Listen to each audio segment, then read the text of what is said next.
Hello, this is the next video in a playlist that I'm calling Applied Multivariate Analysis using R software. We're in Chapter 9 part of this playlist that I'm calling Canonical Correlation, and let's jump to today's topic, Interpretation of the Canonical Variates.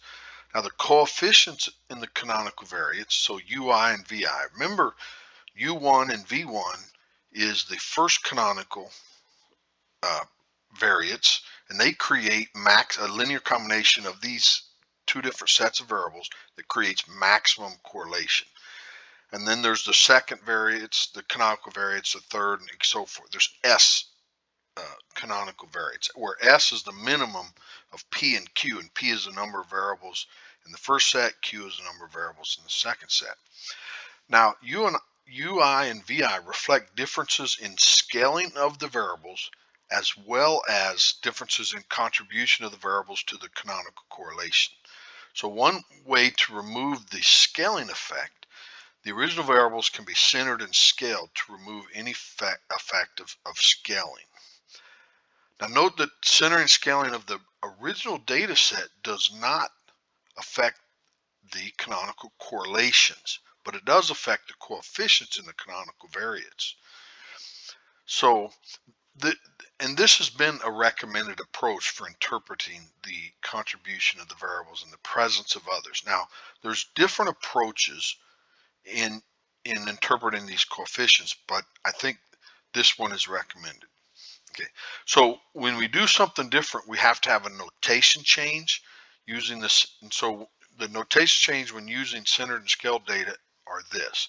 So instead of U and V, now the matrix A are all the eigenvalues associated with these, the linear combination of the y's. So it creates a matrix of these variates. Same way with B and X, creates V, a matrix of these canonical variates.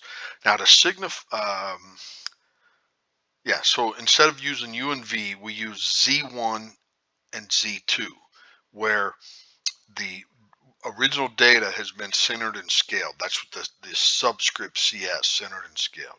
So Z2 is D times X, which X has been centered and scaled, and it indicates the centered and scaled.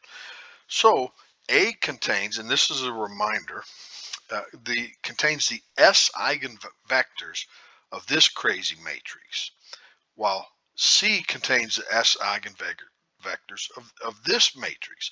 And the only difference is here we're using the covariance matrices, and here we're using the correlation matrices. Now S and R are the sample covariance and correlation matrix respectively. B contains the S eigenvectors of this matrix using the covariance matrix, while D contains the S eigenvectors of this matrix. And all the difference is we're replacing the covariance matrices with the correlation matrices. And then a big note is that the S eigenvalues of, say, this matrix are equal to the S eigenvalues of this, and it's the same. So even though we center and scale, it doesn't change the eigenvalues, but it does change the eigenvectors. Okay. And so in canonical correlation, you'll hear that a lot. Did you use the covariance matrix or did you use the correlation matrix? And really what they're saying is, did you center and scale your data? So now to judge the importance of each canonical variate pair, we look at the relative size of the eigenvalue. So remember that the eigenvalues are Ri squared, or in the population setting, they're rho I squared. And the correlation is the square root of these. And so, but to look at the relative size of the eigenvalue, you look at this. And then from this, we just disregard the smallest eigenvalues. There are some tests associated with this, so if you want to look into that farther, you can or not. So an illustration of using the correlation matrix. Now, previously we used the SUNS data, which is from an FTP site listed here. And the data we're using is T38 SUNS. And the data were collected by Variates in 1921 and consists of head measurements on first and second SUNS. The four variables are this: the head length and breadth of the first sun, and then the length and the breadth of the second sun. And let's fire up R here, or at least the code from it. So we read the data in the table from this FTP site. We create names for the variables because there's no header, and then we scale Y. That means subtract the mean and divide by the standard deviation. And that's the scale. Now you can do, there's options to do one or the other, but if you leave it default, it does both. We store the data in y.cs, which is centered and scaled.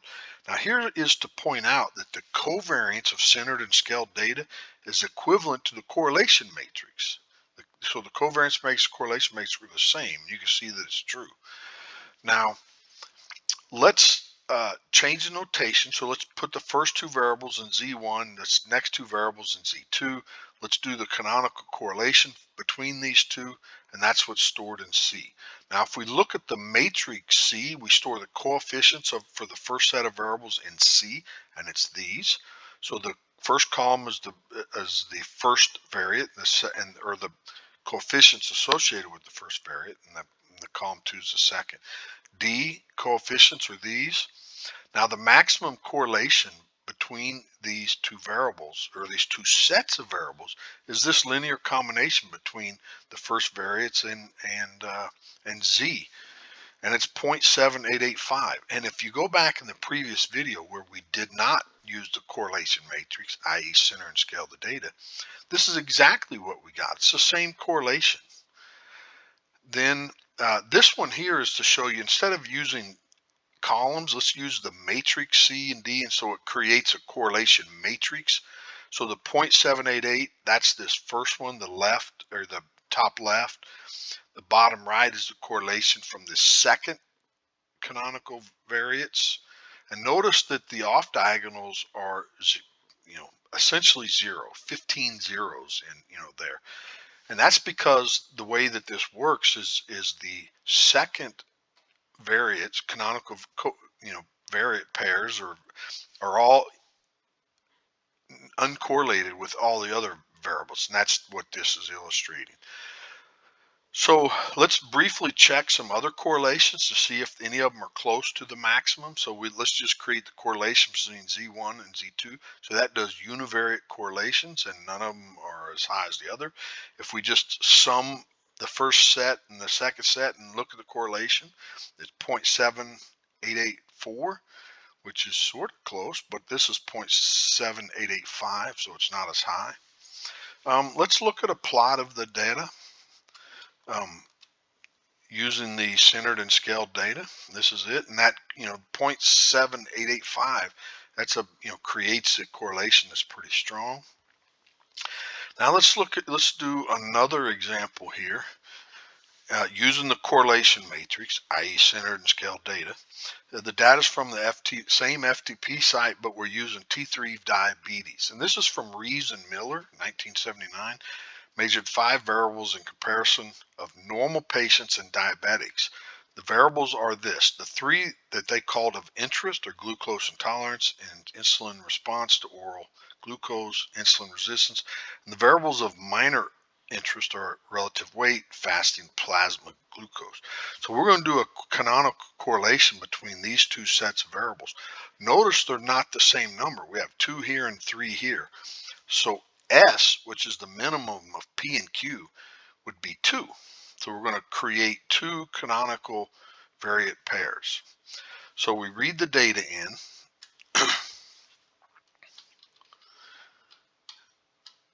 Now, when you look at this data, the first column is just the row number. It's kind of weird. I'm not sure why they have it, so I remove it. It's just a number, sequential numbers from 1 to however many observations they are. Then I create names for the remaining variables. We center and scale the data, and this is again to show you that the covariance matrix and the correlation matrix are equivalent with center and scale data. We do a variable, or a notational change. We call them Z1 the first set and Z2 the second set. Notice there's 2 variables in Z1 and 3 in Z2. Now this next function, I'm gonna provide it twice. Once I'm going to say center false and center false. So that means we're not going to center the data, and that's the default setting. But our data has already been centered and scaled. So the results from this should equal the default setting. And that's really the only thing I want to show you. So the correlation of the first variate pairs is 0.5. The correlation of the second variate pairs is 0.125. We have the coefficients, but really I just want to show you that it's the same. 0.5, 0.12, the coefficients are the same, etc. Okay, and notice that we said we left it the default setting, so it tries to center it. Well, it centered it with basically using 0, you know. Anyway, so now we can check the relative importance. So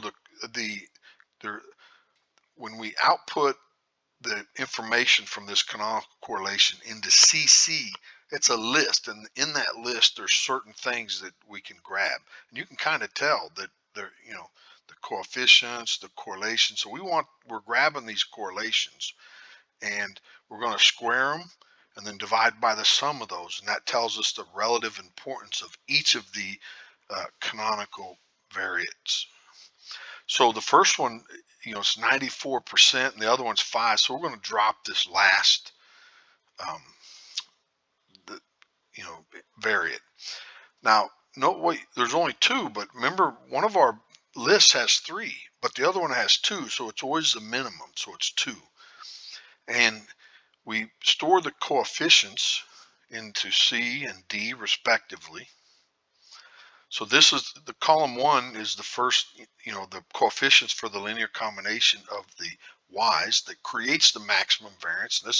The first column in D is the coefficients for the linear combination of the x's, or, you know, Z2, I mean, that creates this maximum correlation. So you can kind of see Z1 times C1, Z2 times D1. That's this first column. The correlation is 0.51, and it's the absolute maximum. And to me, that's so mind-boggling cool. Now, instead of doing one at a time, we can just create this matrix. So notice that the diagonal elements are the correlations of the canonical variate pairs.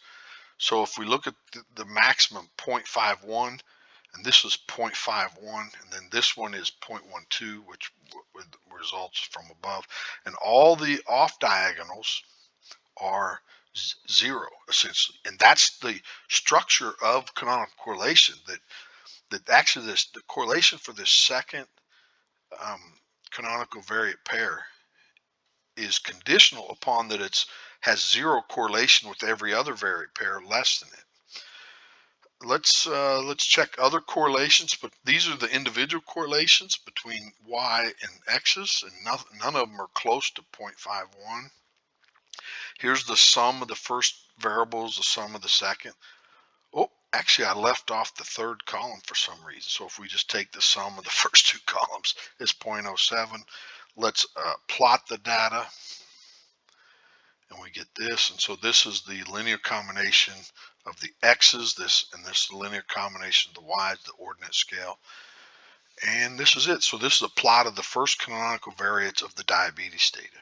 Okay, so I'm at 13 minutes. I'm going to end this video. Hopefully you enjoyed this. I sure did. Please like the video and subscribe so you don't miss the next one. Thanks. Bye.